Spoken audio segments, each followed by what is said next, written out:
All right, welcome to the Robotics Optimization and Assistive Mobility Lab.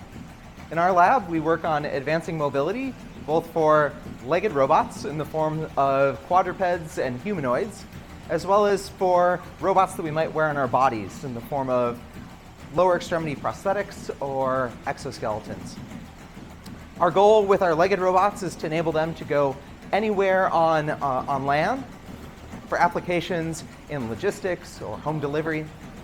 For our assistive technologies, we want to be able to enable people to go anywhere on land, even after they've had an injury that might otherwise limit their mobility. So here we see Mini Cheetah walking on our treadmill, using a technique that we've developed that leverages a control strategy known as model predictive control, where Mini Cheetah is running thousands of little simulations in its mind, if you will, in order to keep itself balanced. As Ryan here is walking on this ankle prosthesis, the device is taking feedback both from the prosthesis as well as from Ryan's muscles in order to modulate and control the device so that he can speed up and slow down and keep pace with his robot dog friend.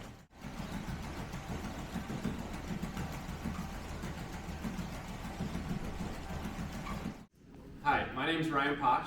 I'm David Kelly. And we together work on robotic prosthetic legs. When I first started my PhD, I realized that there were activities that we can do with our own biological limbs that people with amputation still can't do today. And that got me thinking, working through the literature with my advisor, Pat Wenzing, and we found a project where we could control the robotic prosthetic legs with our muscles. So if I use my muscles to lift my toes or point my toes down, somebody with amputation still has these muscles to be able to control the device. So for the first time in their life, they may be able to stand on their tiptoes, maybe tap their foot to music, or do any of the variety of activities that we can do with our limbs today.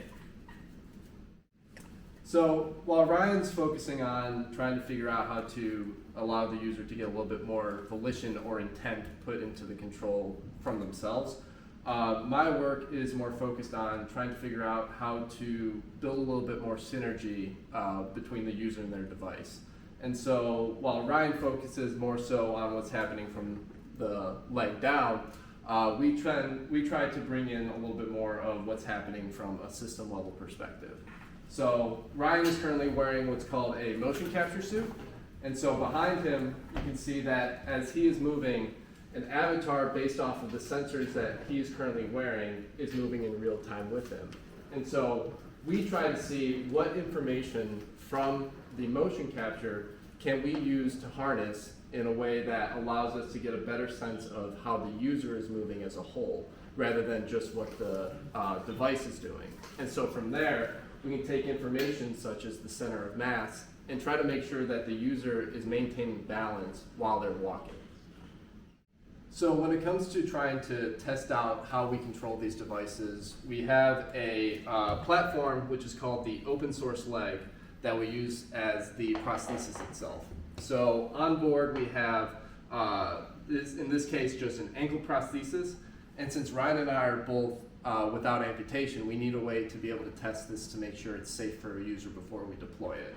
And so you can see that Ryan is currently wearing what's called a bypass adapter. And so you see that he's kind of wearing almost a surgical boot, and then off to the side is where he's actually attached to the prosthesis itself. And that allows him to walk on the device without having to have an amputation. Now, since we have a little bit of an offset here, that leads to a natural change in height between the two sides. So he ends up having to wear what's called a standoff on the other side to make sure that both sides are level while he's walking. We also have a series of sensors on the robotic prosthesis.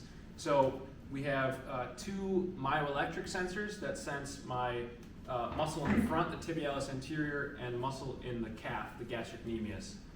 We also have pressure sensors at the heel and the toe, and a full body motion capture suit with IMUs to get the motion capture information as well. Hi, my name is Curly. I'm a PhD student with Professor Wenzing in the Rome lab at Notre. So my research is on optimization and control of quadruped robots. here we have a MIT mini cheetah. So the goal of the lab on this quadruped robot is to have the robot to pretty much go wherever human can go. And one of the goals that I really like is to help human household, so that it can make whatever your life easier and happier. So the research I'm doing here is to understand the physics of the robot and use math to formulate an optimization problem so that help the robot to move robustly and stably. And yeah, as I said, the goal is to have the robot to help human and make life easy. So during my PhD time, we have a collaboration project with Google to achieve the goal, make life easier for make life easier. And I interned at Google last summer and to make agile locomotion on quadruped robots. And this animation is the result from my Google internship. And this summer I interned at Toyota Research Institute to understand and investigate the dynamics for contact simulation. Hi, I'm Shinghao Li. I'm the PhD student in the Robotics Optimization and System Mobility Lab. My current research is based on the quadruped robot control and modeling. So we think part of the current challenge of the model-based control is people cannot handle the gate contact sequences and the gate timing. So my current research is trying to make the contact optimization and the motion optimization in the same time to achieve a more natural and more compatible performance compared to real animals like dogs and cats. So that's all. Hi. So I'm actually currently co-advised by a professor in China from the Southern University of Science and Technology, and also Patrick Winston here in Notre Dame.